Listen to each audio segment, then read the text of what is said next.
我们祖武星域所在的天河名为圣光天河。其实这道天河最早之时是叫做祖武天河的，如今之所以被更名为圣光天河，是因为如今统治圣光天河的是圣光一族。身为一道天河的统治者，圣光一族他拥有着更改这道天河名称的权利与实力。圣光一族这4个字，楚风记下了，因为这可是一道天河的统治者，而整个浩瀚星空中也只有9道天河而已。可想而知，这圣光一族能够成为其中一道天河的统治者，具备着多么可怕的力量。我之前告诉过你，你母亲所在的地方并非祖武星域，而是其他星域，想必你也还记得。可实际上，你母亲距离你的距离绝对不止星域之间的距离，而是天河与天河之间的距离。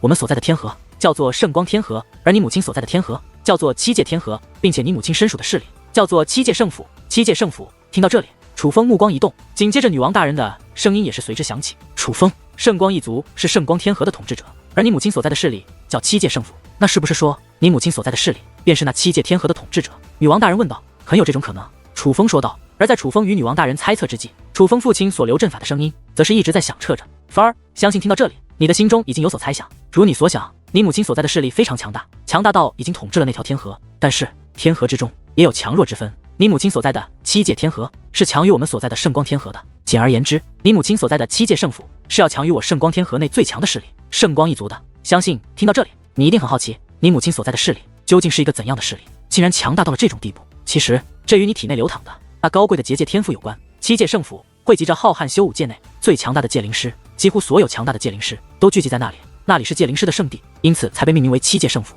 七界圣府自远古之后而创立，延续至今已有数万年，现如今已经如同种族一般，而并非一个简单的势力。七界圣府为了延续最纯正最优秀的界灵师血脉，有着一条规矩，这条规矩便是七界圣府的人只可与七界圣府内的人成亲，血脉不许外传，若是外传便是重罪。而我并非七界圣府之人，所以我与你母亲在一起，并且还生下了你，那么你母亲便是重罪，而我与你则是死罪。死罪。听到这里，楚风目光大变，他的情绪也是变得有些激动，隐隐间怒火翻腾。他终于知道他的父亲当初为何会有那样的反应了。楚风似乎也知道为何他的父亲与他的母亲没有在一起了。原来楚风的父亲与他的母亲是不该在一起的，并且在一起后便犯下了大罪。楚风也终于知道为何他的母亲生下了他，并没有养育他，只是将2只界灵封印在他的体内后便离开了。原来他的母亲是自身难保，逼不得已。只要想到他的母亲这些年来虽遭受的，楚风心中的怒火便难以控制地喷发开来，甚至磅礴的杀意已是自他体内散发开来，如洪水猛兽一般充斥了这整个境地。凡儿，我想此刻的你的心中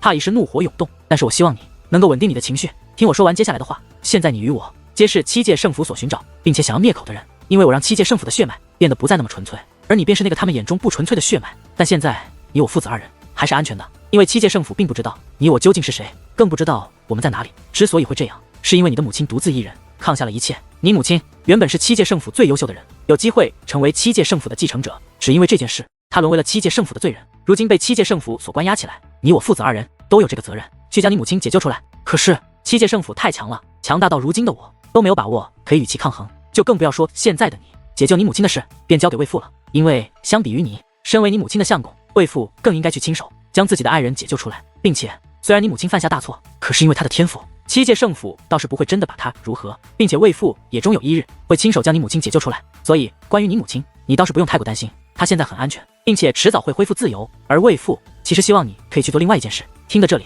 楚风的目光顿时又有所变化，原本充满怒意的眼中涌现出了一抹特殊的光华。楚风他自然很想救他的母亲，那可是他的亲生母亲啊。可是他也很清楚现在的他有多么弱小，现在的他根本就不配去谈救他母亲这件事，就更不要说真的去救他母亲了。但是楚风却不想袖手旁观，他想做些什么，哪怕只能帮到他父亲一点点，也会全力以赴。而现在他似乎有这个机会了。凡儿，这是一件很重要的事，这是我与你爷爷都没有做到的事，我希望这件事我与你爷爷都未能完成的事，可以由你来完成。楚风的父亲说道。我楚氏天族自祖武下界而出，统治大千上界已有些年头，若在诸多下界之人或诸多凡界之人来看，我楚氏天族的成就都是极大的。可我族不该停滞不前，更不该坐享其成，只守住老祖当年打下的天下便知足。这并非老祖之愿，老祖之愿乃是让楚氏天族坐上祖武星域的霸主之位，老祖之愿乃是让整个祖武星域能够和平稳定，越加强盛，而绝对不是内乱不堪，被他欲所鱼肉，遭他欲所欺辱。老祖之愿是日后无论是谁，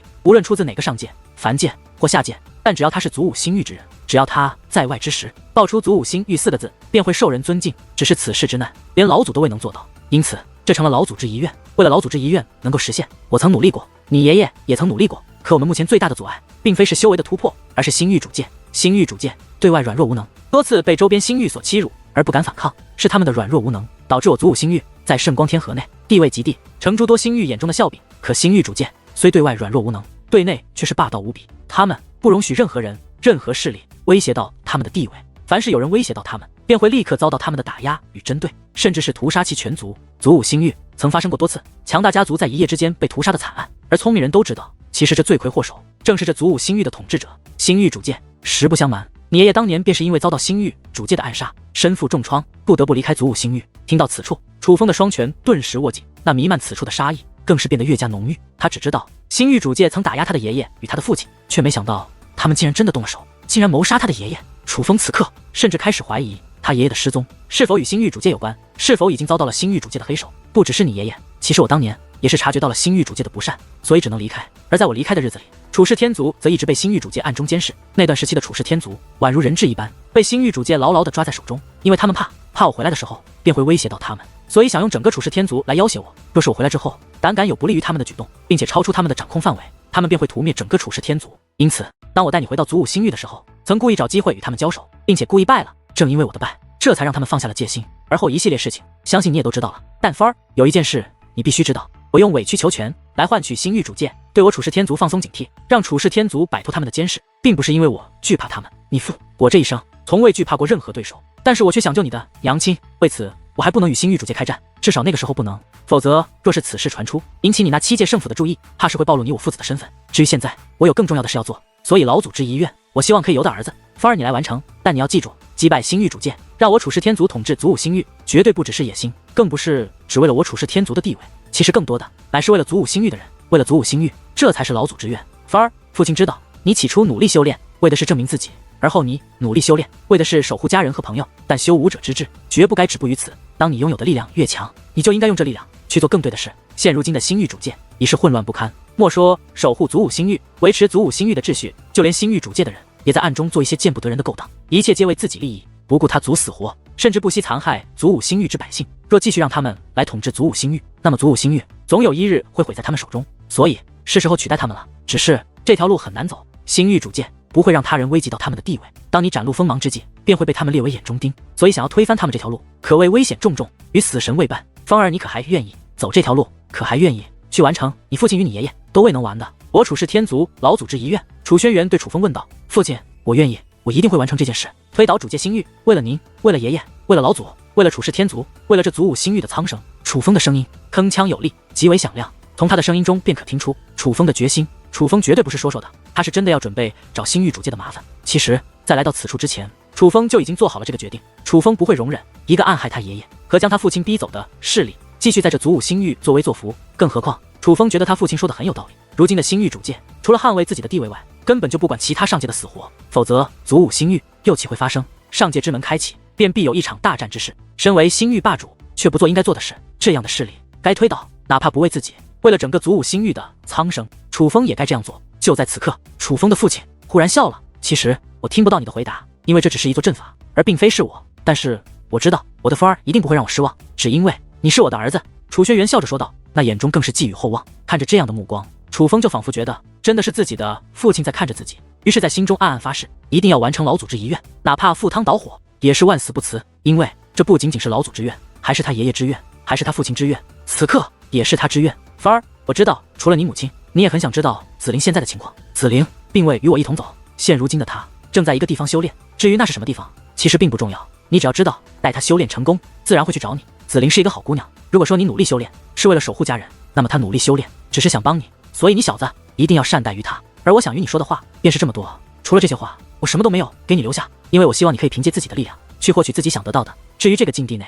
的确拥有着可以让我楚氏天族之人血脉觉醒的力量，只是现在的你还没有达到血脉觉醒的时候，所以这里还不属于你。待你到了时候再来此处，相信你可领悟此处的力量，那个时候你将会彻底蜕变。在那之前，你仍需努力修炼，哪怕前方再多艰险，也莫要放弃。你需记住，坚持定有希望，可若放弃，便将一无所有。虽然不能伴你成长，但我会与你爷爷在天外的深处等着你，等你崛起而来，我们一家团聚。楚轩辕对楚风此话，眼上挂着期待的笑容，但是完整的身影却开始变得模糊，很快便彻底消失于楚风身前。爷爷，至于楚风，则是愣在原地。虽然父亲消散，心中有些悲凉，可当听闻关于他爷爷的事后，一抹喜悦却也自心头而生。他的爷爷失踪多年，生死未知，但是听他父亲的语气，好像已经确定他爷爷没死一样，这自然叫楚风高兴。若是日后能与自己那个伟大的爷爷相见，那也是楚风所期望的事。所以楚轩辕这一句待楚风崛起，在天外深处一家相聚，的确给了楚风极大的动力。家人团聚，那可是楚风最期盼的事。楚风，你父亲不会真的什么都没给你留下吧？只是相比于楚风，女王大人则更关心楚风的父亲有没有给楚风留下有帮助的东西。而对于女王大人的问题，楚风则是淡淡一笑道：父亲说没有留，就一定没有留下。那你这个父亲还真是不负心狠之名。女王大人有些不满地说道：我觉得我父亲说的很对，身为男人，自然要凭借自己的力量去获得自己想要的东西，怎能依赖父母？走吧，我的女王大人，虽然我的父亲指望不上，可是我还要指望你帮我呢。楚风笑嘻嘻地说道：哼，那是自然，你这一路走来，本女王帮你的还少吗？女王大人傲娇地说道，且随后说道：走吧走吧，知道你迫不及待的想要见你的那群朋友，既然你那个心狠的父亲什么都没有给你留下，那便离开此处吧。听得此话，楚风也是淡淡一笑，其实女王大人这番话还真是说到了他的心里，他自然是迫切的想要见到自己的那群故友，随后便离开了此处。现如今天路的结界根本无法阻挡楚风，楚风很是随意的便突破了天路的屏障，来到了东方海域。走出结界门，楚风便来到了一片浩瀚无边的海域之上，巨浪翻腾，海浪与风声相互交织，此起彼伏，连绵不断的响彻着。楚风立身于半空之上，凝望这片蔚蓝的海域，心潮澎湃，甚是激动。去过了那么多地方，其实如同这样的海域，楚风见过太多太多。这样的海域在大千上界随处可见，甚至有的所谓湖泊都有着东方海域这样的面积。而在大千上界那种地方，被誉为海的地方，那则更是真正的浩瀚辽阔，其海洋面积远非东方海域可比。可是唯有东方海域能给楚风此刻的感觉，那是熟悉的感觉，亲切的感觉。毕竟这东方海域可是楚风曾奋斗过的海域，这片海域对楚风来说有着太多回忆，也有着与众不同的意义。来到东方海域，楚风最当去的应该是缥缈先锋，毕竟缥缈先锋距离此处最近。但是楚风却并没有去缥缈先锋，楚风向九州大陆的方向飞掠而去。楚风此次回来不易，虽说日后可以经常回来，可是他肩负重要的使命，又岂能时常回来探友？所以楚风想做一件事，他想重走一遍他成长的轨迹，所以他最先去的就必然是九州大陆的青州。回到九州大陆青州后，楚风最先来到了楚家的故居。楚家的故居还在，哪怕被破坏过的，可后来也都被重新修好了。但是楚风只是屹立在虚空之上，从下观望着那些他熟悉的建筑，往事历历在目。那些年，因为是一个外人，从小便受尽白眼，但是随着楚风的努力、修为的提升，以及对楚家荣誉的捍卫，楚风也终于得到了楚家人的认可。曾经有过争执的，也都成为了真正的亲人。回想起当初的种种，楚风的心中有着特殊的感情在涌动，那是一去不复返的时光，也是属于他的过去。楚风当年恨过，可现在却一点也不怪那些曾针对过他的楚家人，正是那些磨难促进了楚风的成长。楚风站在天际之上，始终没有下去。虽然现在的楚家还有人，但只是有些看守此处的人，曾经熟悉的人，那些与他没有血缘却被楚风认定是家人的人们，楚风一个都没有见到。楚风知道楚家人应该已经不在这里了，哪怕楚家人想在这里，可是楚风的那些朋友考虑到他们的安危，也不会让他们留在这里。所以楚风在楚家逗留的时间很短，观望了片刻后，便前往了青龙宗。青龙宗一如既往，变化不是很大，但是今日的青龙宗却是格外的热闹。山脚下已是车水马龙，人满为患，大人们正带着自己的孩子一步步的登上而行，赶往青龙宗的山门。好热闹，该不会是青龙宗招收弟子的日子到了吧？女王大人问道。看来定是如此了。楚风面带笑意，本想直接飞入山门的他，竟忽然改变了注意，飞落而下，与众人一同踩着登山的阶梯，一步一步而行。楚风大哥！忽然间，一道声音忽然响起，那是一名青龙宗的弟子，他是内门弟子，而不是外门弟子，并且看他的样子，应该比楚风小几岁。但是楚风并不认识这个人。楚风大哥，真的是你！我的天啊，您终于回来了！当确定楚风之后，那名内门弟子更是快步来到楚风身前，神情那叫一个激动。楚风，他好像说这个人是楚风，天哪，好像真的很像。这个人该不会真的是楚风大人吧？原本楚风混在人群中，一路前行，并未引起注意。可是这名内门弟子的呼唤之后，立刻引起了周围人的注意。一时之间，原本正在登山的众人不仅停了下来，更是将楚风团团围住，像是观望稀奇动物一般，盯着楚风看。只是那种目光，却并非只是好奇，而是充满了敬畏。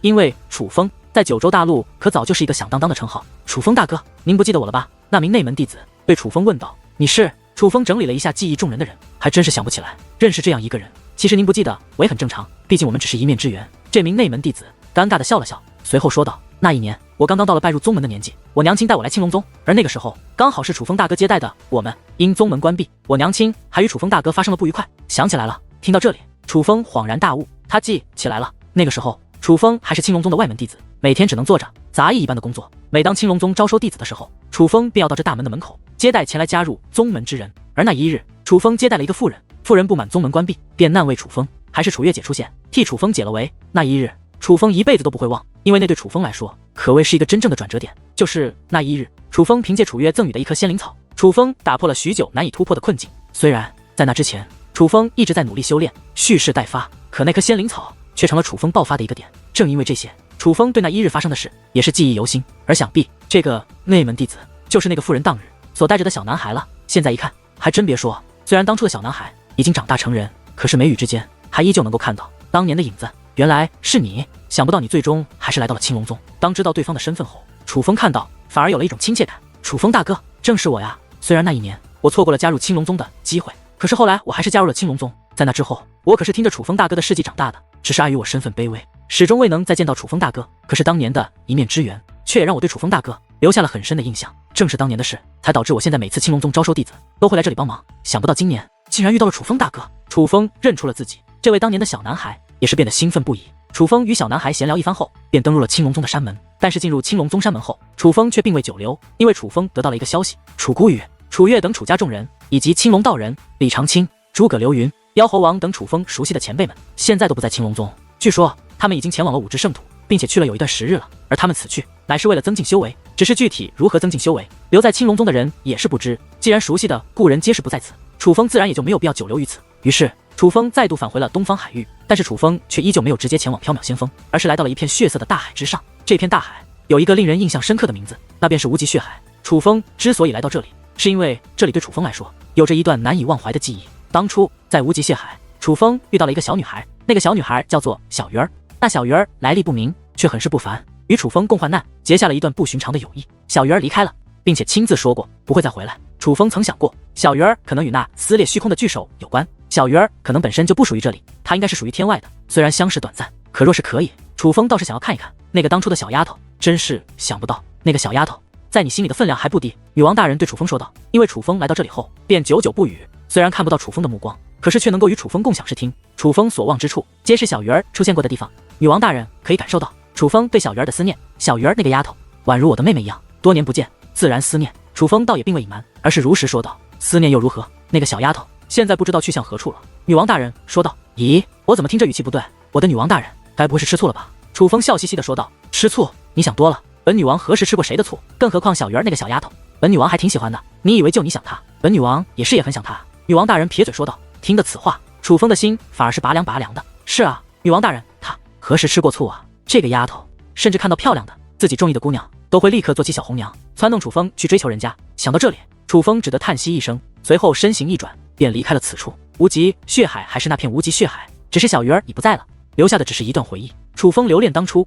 却也不能久留于此。终于，楚风来到了缥缈仙峰之前，看着远处那漂浮在半空之上，宛如仙境一般的缥缈仙峰，楚风心中一时感慨万千。他忽然想起当初第一次来到缥缈仙峰时，被缥缈仙峰那壮观的景象所惊艳到。他也想起当初在缥缈仙峰的那一战，那是诛仙群岛与缥缈仙峰的一战，也是楚风与江七杀的一战。现在回想起来，恍如昨日。可是楚风却早已不是当初的楚风，缥缈仙峰的一切都是一如昨日。仙峰周围有不少人在注目观望，就宛如这里是一处景点，但是他们离的距离其实很远，想必是害怕靠近后遭到缥缈仙峰的驱逐吧。同样的，缥缈仙峰依旧被强大的结界守护着，想要进入其中可并不是一件易事。但这结界只是针对东方海域的人，对于现如今的楚风来说，这看似强横的守护结界就像是一道雾气，根本挡不住楚风。楚风身形一动，便穿过那结界，进入了缥缈仙峰之中。进入之后，楚风忽然愣在了那里，因为他惊愕地发现，当他进入缥缈仙峰之后，刚好在这结界的另一端就站着一个少女。这个少女长得谈不上多么漂亮，但肌肤雪白，并且充满了灵性，尤其是一袭绿色长裙在身，更像是一个活脱脱的小仙子。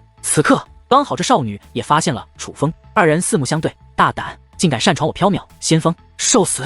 猛然间，少女大喝一声，随后双手捏诀，向楚风一指，其周遭的空间便立刻产生了奇异的波动，那是武力正在凝聚。九品武君，楚风一眼就看穿，少女的修为乃是九品武君。九品武君这个修为，莫说放在大千上界，就算是放在百炼凡界，那也是非常弱小的存在。可是若在东方海域来看，以这少女的年纪，能有九品武君的修为，足以称得上是天才，并且是非常厉害的那种天才。就在这时，那少女周身的武力已是受其所控，化作无数道长剑向楚风刺来。当这一招成功发动之际，少女的嘴角扬起了一抹笑意，因为突然闯入陌生人，少女并未有所保留，这一出手便施展出了她的最强手段。在她看来，她与楚风的距离如此之近，只要这一招能够发动成功，那么楚风绝对是必死无疑。可就在那些长剑即将击中楚风之际，却又忽然凝固在半空之中，一动不动。这是见此一幕，少女不仅嘴角的笑意立刻收回，一双灵动的美眸也顿时涌现出吃惊与不解。小小年纪，杀心倒是很重。楚风淡淡一笑，随后手指轻轻一敲，下一刻，那停滞在身前的漫天飞剑便在一瞬间碎裂开来。这一刻，少女脸色大变，她终于知道这一切的变故是为何，全都是眼前的男子所为。可这男子拥有如此力量，那便绝对不是她所能对付的。所以少女二话不说，调转身形，便快速向缥缈先锋的主宫殿飞掠而去。在缥缈先锋的主宫殿内，有着6道身影，这6位，其中一位稍微年迈的老妇人，乃是缥缈先锋的前任封主缥缈仙姑，而另外一位，在这几人之中，姿色最好的女子，则是缥缈仙姑的女儿，缥缈先锋的现任封主秋水芙嫣。至于其他4人，虽然论美貌不及秋水芙嫣，可却也皆是美女。她们4个便是缥缈仙姑的4名关门弟子：春舞、夏雨、秋竹、冬雪。不好了，不好了！忽然，一阵阵慌乱的呼喊在外响起，紧接着这关着的殿门便被一脚踹开，是那名少女跑了进来。明野，你这是做什么？不是告诉过你，在我们召开大会之时，不许打扰我们吗？见此一幕，秋水芙嫣则是眉头一皱，忍不住大喝一声：“师尊大人，并非徒儿要打扰您，而是有人闯入了我缥缈先锋，名为明野的少女。”赶忙跪在地上，一脸委屈地说道：“什么？有人要闯我缥缈先锋？”听得此话，莫说秋水芙嫣，在场的6人皆是脸色大变。已经进来了，叫做明野的少女说道：“已经进来了。”听得此话，秋水芙嫣等人的脸色则是更加的难看。能够直接破开阵法，进入缥缈先锋者，那此敌绝对是非同小可。要知道，自从当年楚风击败了忽然崛起的血麒麟，被楚风击败之后，在这东方海域便再也没有出现过能与缥缈先锋抗衡的势力，也没有人敢来冒犯缥缈先锋的威严。但是今日不仅有人来了，并且还可破开缥缈先锋的阵法，那便只有一种可能，对方绝对来者不善。带路，秋水芙嫣说道：“芙嫣姐姐，不必了。”可就在秋水芙嫣准备动身出去的时候，一道声音忽然响起，而几乎在那声音响起的同时，一道身影也是出现在了这大殿之中。看到这个人，秋水芙嫣等人都是愣在了那里，因为此人不是别人，正是楚风啊！大胆擅闯我缥缈先锋，还敢进入主殿，看我不杀了你！叫做明野的少女并未注意到秋水芙嫣等人脸上的狂喜之色，而是当楚风出现后，便立刻拔出兵刃，要向楚风发动攻势。明野住手！见状，秋水芙嫣赶忙大喝一声，随后来到明野身前，强行夺取他手中的兵刃，且喝道：“明野，不得无礼！你知道他是谁吗？”师尊，他是谁啊？明野问道。明野，此人便是你的那个偶像楚风啊！秋水芙嫣说道。师尊，当真吗？他当真便是楚风？听得此话，明野变得激动起来。师尊岂会骗你？秋水芙嫣笑道。楚风大人，在下明野，仰慕你已有3日，请受明野一拜。忽然，那明野竟然半跪在地，对楚风施以跪拜大礼。此刻，楚风则是一脸茫然，先不说自己什么时候多出这样一个仰慕者，还有那3日又是怎么回事？随后经过一番聊天才知晓，原来这个明野出生在偏远之地，乃是秋水芙嫣为了寻找优秀的继承者，所以才遨游四海，找到了这个明野。这个明野的天赋不用说了，小小年纪已是9品武军。要知道，现在的秋水芙嫣也仍只是武王啊。不过也正因是偏远之地所寻，所以明野对于东方大陆的事情所知甚少，一直让秋水芙嫣向他讲述远古东方海域发生过的事。而当这名也知道了楚风的事迹之后，便敬佩不已，将楚风标榜为自己的偶像，要向楚风看齐，要向楚风学习。只不过距离他把楚风标榜为偶像，才只过去了3日时间，所以才有了那一句仰慕楚风已有3日之久。楚风归来，缥缈仙姑以及秋水芙嫣还有春舞等人都是兴奋坏了，自然要向楚风好好询问一下天外到底是怎么样的地方。而楚风也能够感受到他们对自己的思念之情，尤其是缥缈仙姑，可能是年岁越来越大了，也就越来越惦念亲近之人。尽管他什么都没有说，但是楚风感受到这个老人家非常希望自己多留些时日，所以楚风便在这缥缈先锋驻留了几日的时间。而楚风从他们的口中也是得知，现如今的五之圣土发现了一处修炼圣地，在那修炼圣地内，可以让人的修为得到快速的提升。在张天翼和江无伤的帮助下，东方海域的诸多高手以及九州大陆的诸多高手都前往了五之圣土。若不是身为缥缈先锋的封主需坚守于此，怕是秋水芙嫣也过去了。天下没有不散的宴席，虽然非常不舍楚风离开，可是缥缈仙姑却也知道楚风已经不属于这里，所以在楚风来到缥缈先锋的第3日，缥缈仙姑便劝楚风快些离开。楚风感受到了这位老人家的心意，倒也没有推辞，而是一番告别之后，便离开了缥缈先锋，前往了东方海域。这一次，楚风的速度很快，几乎施展出了全力。楚风，你是不是在担心什么？见楚风如此急切的赶路，女王大人洞察出了不对，的确有些担心。好端端的五之圣土，怎么会出现一座修炼圣地？蛋蛋，你应该清楚，机遇往往是与凶险相伴随的。虽然不知道那所谓的修炼圣地是一个什么样的地方，但我总觉得没有那么简单。楚风说道。其实本女王也是这么想的，不过你也不要这么急，就算有不对劲的地方，也应该不会有大碍，否则他们也不会修炼这么久。女王大人劝道。希望是我多想了吧？楚风说道。楚风虽然已经离开了，可是缥缈仙姑等人却是站在缥缈先锋外的天际之上，望着楚风离去的方向，迟迟不舍将目光收回。过了好一会后，春舞才开口说道：师尊，您觉得楚风他现在的修为达到了怎样的地步？虽然他们这些日子与楚风聊了不少，得知了关于天外的不少事情，包括他们之前所不知的修炼境界以及天外的情况，可是这些日子他们却从未问过楚风现在是何修为。楚风修为提升的速度向来很快，想必现在的他已经摆脱了阻境了吧？缥缈仙姑说道。摆脱了阻境吗？听得此话，那明野则是有些吃惊，因为对他来说，地境都遥不可及，阻境哪怕是他一生都难以企及的境界。而楚风若是摆脱了阻境，岂不就是踏入了仙境？那便是真正的仙人，真正的超凡脱俗了呀！尽管这件事的确让人吃惊，可是除了明野一脸惊讶之外，秋水拂烟以及春舞四姐妹对于缥缈仙姑这个回答却是丝毫的没有怀疑，并且同一时间，他们几人都将目光投向了身后。此刻，缥缈仙峰之外出现了一道新的阵法，那阵法用肉眼看不到，可是他们却能够感受得到那阵法有多恐怖。而那座守护阵法是楚风临行之前留给他们的礼物，可唯有他们清楚，这样厉害的阵法不过是楚风挥手之间随手布置的，但他们却坚信，就是楚风挥手之间所布置的阵法，将让他们的缥缈仙峰成为这整个祖武下界最安全的地方。这也是为何他们忽然关心起楚风现在是何修为的原因。曾经的少年与他们的距离越来越远了，将他们远远地甩在了身后，他们之间的差距已是真正的天壤之别。可是他们却并没有因此而感到沮丧，相反，他们很是高兴，因为楚风是他们所有人的骄傲。楚风穿过天路，便进入了五之圣土。按照楚风的计划，他进入五之圣土后，要先去一趟青木南陵，然后再去青木山的。但是现在楚风只能担心拿出修炼圣地有问题，所以便临时改掉了自己的计划，而是直接前往了那个所谓的修炼圣地。要知道，现在与楚风关心亲近之人几乎都在那里。要是那修炼圣地真的出现问题，那也就等于楚风在祖武下界，大部分关心亲近之人都将遭受危险。经过一番赶路之后，楚风终于见到了那个所谓的修炼圣地。那是一座火山，非常巨大的火山，巨大到超乎想象。火山内喷发的气焰蕴藏着浓郁的天地能量，甚至暗藏修武之道。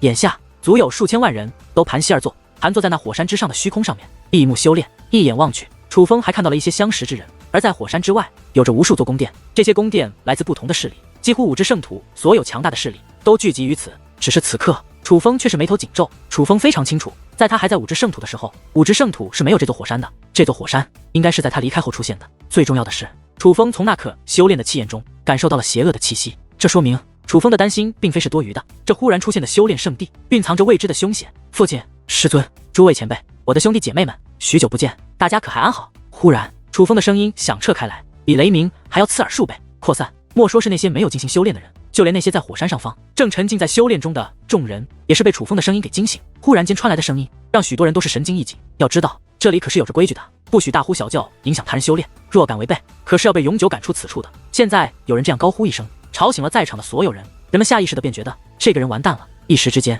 幸灾乐祸的目光都向楚风的方向投了过来，人们是想看看又是哪个不知死活的倒霉鬼即将被驱赶出这个修炼圣地。然而当人们的目光投向楚风之后，立刻便有许多道目光变得炙热起来。紧接着下一刻，一道道身影便自天上地下同时向楚风飞掠而来，一张张熟悉的脸颊纷纷出现在了楚风的周围。楚风的义父楚渊，楚风的堂姐楚月，楚风的义兄楚孤羽，青龙宗老祖青龙道人，前任宗主李长青，楚风师尊诸葛流云，还有楚风的结拜大哥妖猴王，还有秋残风、皇甫皓月、独孤星风、白若尘、淡台雪等等等。楚风熟悉的不能再熟悉的人全部出现在了楚风的周围，一个个的兴奋到不行，水泄不通的将楚风团团围住。凡儿，真的是你？魏父没有看错吗？是你回来了？是他，不会错，这小子就是楚风啊！哈哈，楚风，你小子竟然回来了！我的弟啊，你都去了天外，竟然还舍得回来看你猴哥，天外可还好啊？楚风，你是如何回来的呀？一时之间，各种声音响彻不断，有关切，有询问，但更多的是惊讶。楚风此次回来，还真是给了他们一个惊喜。而与此同时，所有人都听到了楚风的名字，在修炼的也全都不再修炼了，在休息的也全都不再休息了。大片大片的人，密密麻麻，宛如人形蝗虫一般，乌压压的一大片，铺天盖地的，全部向楚风围拢而来。那激动的模样，就仿佛他们都认识楚风一样。认识，当然认识。楚风可是曾经拯救过整个五之圣土的人，并且距离当初楚风拯救五之圣土，也只是过去了区区几年时间而已。人们怎么可能不认识楚风？这可是拯救过五之圣土的大英雄啊！甚至与其说楚风是在场每一个人的恩人，也不为过。那可是实实在在救了大家的命。正因如此，人们才会如此激动，甚至人们一致决定都先暂停修炼，摆设宴席庆祝楚风归来。宴会说办就办，并且是亿万人共同参加此超级盛宴。火山旁，天下辽阔大地之上，满是火光，满是酒宴，满是人影，嬉笑声、吵闹声、举杯畅饮的欢呼声，此起彼伏。这个场面简直比众人一同围绕着火山进行修炼还要壮观得多。而人们也很享受这场盛宴，似乎不仅仅是因为楚风回来而高兴，他们也很久没这样欢庆过了。在这场宴会上，楚风几乎把自己想见的人都见到了，唯独3个人没有见到，那便是张天翼、江无伤以及仙喵喵。楚风已经听闻张天翼和江无伤2人天赋已经开始凸显出来，所以通过这火山修炼可以进入寻常人所无法进入的火山深处之中。而在那里修炼的话，是听不到外面的声音的，并且除了他们2个外，其他人也无法进去找他们，因此就只能等待他们2个修炼完毕，自己出来了。诸位前辈，那喵喵呢？喵喵也进入了这火山的深处。楚风好奇地问道：楚风公子，喵喵她早就走了。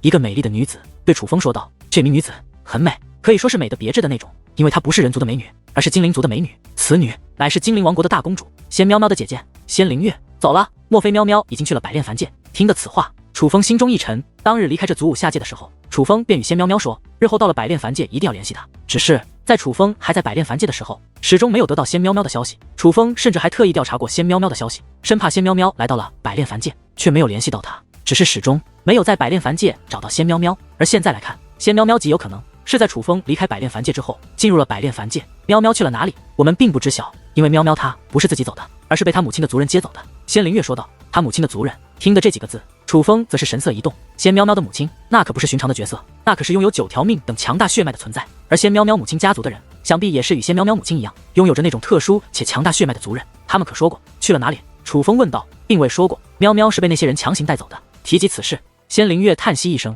此刻，楚风注意到精灵王国在场的所有人脸上都有着一抹无奈与惭愧，想必没有人希望仙喵喵在不情愿的情况下被强行带走。只是面对仙喵喵母亲强大的族人，他们实在是无能为力。那他们可有说过他们是哪一个家族的？楚风追问道。他可以确定，仙喵喵母亲所在的家族既不是来自百炼凡界，也不是来自大千上界，甚至不能确定仙喵喵母亲的家族是不是位于祖武星域的。楚风想要找到仙喵喵，就必须知道其母亲家族的名字，否则天外那么大，想要找到仙喵喵还真不是一件简单的事。什么都没有说过，他们太霸道了，不容许我们有任何的多言，根本就不愿意与我们交谈，完全就不把我们当人看。没错，他们实在太自负了。精灵王国的人说道。说这话的时候，他们的语气中充斥着埋怨与不爽。自然不爽，精灵王国在武之圣土是什么地位？那可是高高在上的高贵种族，可是向来高高在上的他们却被他人看不起，心中自然就很不舒服。不过楚风，你也不要担心，看他们的意思，将喵喵带走并非是要加害喵喵，而是要带回族内培养的。因为别看他们对我们很不客气，可是对喵喵可是非常客气的。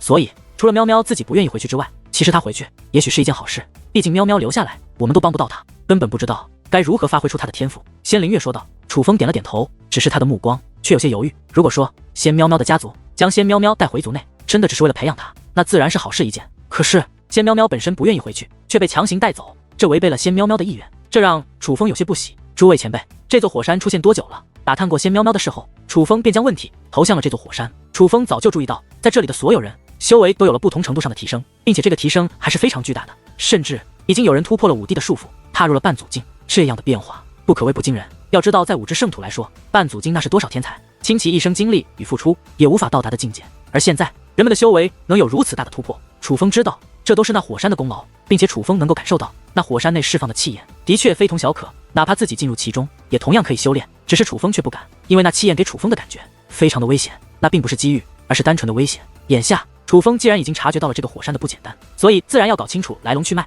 而经过一番询问之后，楚风也是知道，在他离开此处的1年多之后，这火山便忽然出现了，人们可以通过这火山散发出的气焰进行修炼，只不过不能长时间在其中。若是长时间在其中修炼，便会心神不宁，变得暴躁起来，有时候还会失控，甚至在此之前发生过不少因为长时间修炼之后走火入魔、杀心大起者，而那样的人无论人们怎样医治都是无效。所以从那以后，人们就定下了一个规定，在这火山修炼是可以的，但是每次修炼不可以超过10个时辰，在快要到达10个时辰之后，就必须立即退出这火山，并且至少要休息20个时辰之后才可继续进入火山修炼。这也是为何几乎武之圣土的所有人都聚集在了此处，可是却有那么多人在休息的原因。看来这火山是具有很大危险性的。楚风笑着说道。他这么说是给在场的所有人打一个预防针，楚风是准备毁掉这座火山的。但楚风也知道，对于武之圣土这些修炼天赋有限的人来说，这样一座火山对他们有着怎样的意义，承载了他们怎样的梦想。毁掉这座火山就等于是让他们的梦想破灭，毁掉他们的未来，想必他们也会很难受。所以楚风要提前与他们打个招呼。不会的，楚风，现在我们已经掌握了修炼的规律，只要按照修炼的规律来做，对我们来说不会有任何的危险可言。楚风弟弟，你就放心吧，这火山真的很安全。这火山我们对其命名为上天神山，那是因为这神山对我们来说简直就是上天的恩赐啊。果不其然，当楚风提及这火山具有危险性后，便立刻得到了众人的反驳。虽然这些反驳也都是善意的，只是解释，甚至谈不上是反驳，可是反驳楚风的人可都是楚风最亲近的家人与朋友们啊。楚风确定大家对这座火山已经有了很深的依赖，至少现在容不得人们说这火山的不好，甚至还给这样一座火山起了那样一个名字，上天的恩赐。楚风深知大家是想多了，这根本不是上天的恩赐，很可能是魔鬼的陷阱。楚风，你还是劝劝大家吧。可就在这时，一道暗中传音映入了楚风的耳帘。此刻楚风下意识地将目光投向了仙灵月，因为那道暗中传音正是仙灵月传给楚风的，并且从仙灵月的目光中，楚风也是看到了与他人不同的东西，那竟是一种祈求的目光。楚风，那火山并不是什么好东西，它会令人丧失心智，哪怕遵循着那种修炼的规矩，也是无法避免心智的丧失。我族人已经有不少人因为一点小小的摩擦就大打出手，甚至原本关系很好的人也因为一点小事便动起手来。现在我族之内已是死了不少同族之人，并且大多数都还是死在同族族人的手中的。其他势力，包括你青木山，也都有这样的情况发生，只是大家已经对他产生了极大的依赖。容部的人说这火山的不好，别看现在都好好的，可若有人提出要远离这火山，那便会立刻遭到他们的斥责，甚至是羞辱。我想能够劝他们的也只有你了。仙灵月对楚风暗中传音道。此刻楚风不由得看向了众人，现在表面来看，众人皆是一脸的喜悦，还真是看不出来他们有什么变化，可实际上楚风却感受到了他们的变化。就在先前，楚风说这火山有危险的时候，楚风便感受到了不善的气息。尽管那气息很是薄弱，但感应力敏锐的楚风还是清晰地感受到了。也许这正是因为说这话的人是楚风，人们刻意压制了自己心中的不满。楚风坚信，若是先前那一句话是其他人说的，怕是就真的如仙灵月所说，已经遭到了大家的针对了。因为那火山的确已经改变了人们的心性。你们这是在做什么？不仅停止修炼，居然还在饮酒，你们是疯了吗？就在这时，自那火山的方向忽然传来了一道充满怒意的呵斥。我与天意大哥已经说了多少遍了，这火山不会一直存在，大家不能偷懒，一定要珍惜这次机会。紧接着又有一道声音响起，楚风顺身观望，在火山的上方看到了两道身影，正在向他们的方向飞掠而来。那是他多年不见的好兄弟张天翼与江无伤。如果说先前在场之中修为最强者已经踏入了半祖境，那么当张天翼与江无伤出现后，那个人的修为已是显得不值一提。要知道，如今张天翼与江无伤的修为竟然皆是达到了9品半祖，这样的进步当真是极大的。楚风几乎可以确定，现在5至圣土的人，张天翼与江无伤已是当之无愧的最强。难怪那火山的深处旁人都进不去，唯有他们2人可以进入修炼。看到这2位曾与自己患难与共的兄弟，楚风的内心是非常激动的，甚至看到他们2人的一瞬间，脸上便绽放出了喜悦的弧度。只是当仔细观察2人之后，楚风的内心却是有些忧伤。在场的许多人都不同程度的被那火山所改变，但若说改变最大的，